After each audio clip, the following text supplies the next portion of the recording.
Hello बच्चों, let's read this question. The question says column 1 दिया है, हमको मैच करना है कॉलम 2 के साथ। कॉलम 1 में B3N3H6 H2O2 B2H6 I2Cl6।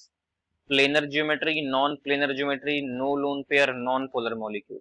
हमको बताना है कि कौन सा ऑप्शन मैच करेगा कॉलम ए के साथ या फिर कॉलम 1 के साथ कॉलम 2 का। क्वेश्चन का जो की कॉन्सेप्ट है वो सिंपल है कि हमको सबका स्ट्रक्चर आना चाहिए। स्ट्रक्चर ऑफ ईच मॉलिक्यूल हमको आना चाहिए, या फिर ईच कंपाउंड लिख लेते हैं। ईच कंपाउंड हमको आना चाहिए। तो पहला बनाते हैं अपन B3N3H6 का। तो वीडियो ये तो बहुत आसान है। तो ये ले लो B, यहाँ भी B, और यहाँ ले लो B। N ले लो यहाँ, ये भी N यहाँ, और एक N यहाँ। अब अल्टरनेट डबल बॉन्ड लगा दीजिए। तो ये डबल बॉन्ड, तो ये सिंगल बॉन्ड, ये डबल बॉन्ड, तो ये सिंगल बॉन्ड, ये डबल बॉन्ड, तो ये सिंगल बॉन्ड। और सब पे H लगा दीजिए। ये एक H, ये एक H, ये एक H, ये एक H, और ये भी एक H, और ये भी एक H। जितने भी मॉलिक्यूल हैं या फिर जितने भी एटम बोल सकते हैं इन मॉलिक्यूल में, बी, एन, इसमें क्या है? अल्टरनेट डबल बॉन्ड है। और अल्टरनेट डबल बॉन्ड है, इसका मतलब ये है कि हाइब्रिडाइजेशन सबका सेम है। और हाइब्रिडाइजेशन अगर सेम है, क्या सेम है? तो हाइब्रिडाइजेशन अगर सेम है तो मॉलिक्यूल कैसा होता है? प्लेनर। तो इसका ज्योमेट्री कैसा होगा? प्लेनर। तो पहले का आंसर क्या होगा? पी। दूसरा दिया हुआ है H2O2। तो H2O2 क्या होता है? ऐसा स्ट्रक्चर होता है, नॉन प्लेनर स्ट्रक्चर होता है, कुछ ऐसा बनता है। ठीक है, तो यहाँ पे एक H, यहाँ पे क्या है? एक O, फिर यहाँ एक O, फिर यहाँ एक H, कुछ ऐसे बनता है।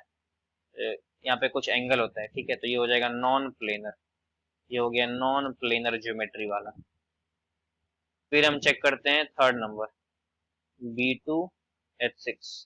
तो B2H6 में क्या होता है? ये B, यहाँ भी B, इधर तो नॉर्मल बॉन्ड बनेगा H के साथ, ये भी नॉर्मल बॉन्ड बनेगा। बीच में कैसा बॉन्ड बनेगा? तो बीच में बनेगा ऐसे बनाना बॉन्ड। और बीच में क्या आएगा? हाइड्रोजन। तो यहाँ पे लोन पेयर है, तो यहाँ पे आ जाएगा नो लोन पेयर, कोई लोन पेयर नहीं। और लास्ट फोर्थ वाला कैसे बनेगा? तो I2Cl6 है। यहाँ पे देखिए, ये आई, यहाँ पे एक, यहाँ पे आई। ठीक है, दो क्लोरीन ऐसे जुड़ेगा, दो क्लोरीन इधर ऐसे जुड़ेगा, और बीच में दो क्लोरीन बच जाएगा। यहाँ पे क्या होगा? एक क्लोरीन से आयोडीन की तरफ क्या बनेगा? कोऑर्डिनेट बॉन्ड, और एक सिंगल बॉन्ड बनेगा, कोवेलेंट। फिर यहाँ पे क्या होगा? एक कोऑर्डिनेट बॉन्ड और एक सिंगल बॉन्ड बनेगा।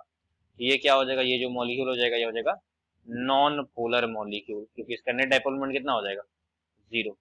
ठीक है, इसका फोर्थ का कितना? S होगा। थर्ड का क्या होगा? थर्ड का होगा R, टू का सेकंड का क्या हो जाएगा? Q। तो आई होप आपको समझ में आ गया होगा कि 1 का P, सेकंड का Q, थर्ड का R और फोर्थ का S होगा। Thank you and best of luck.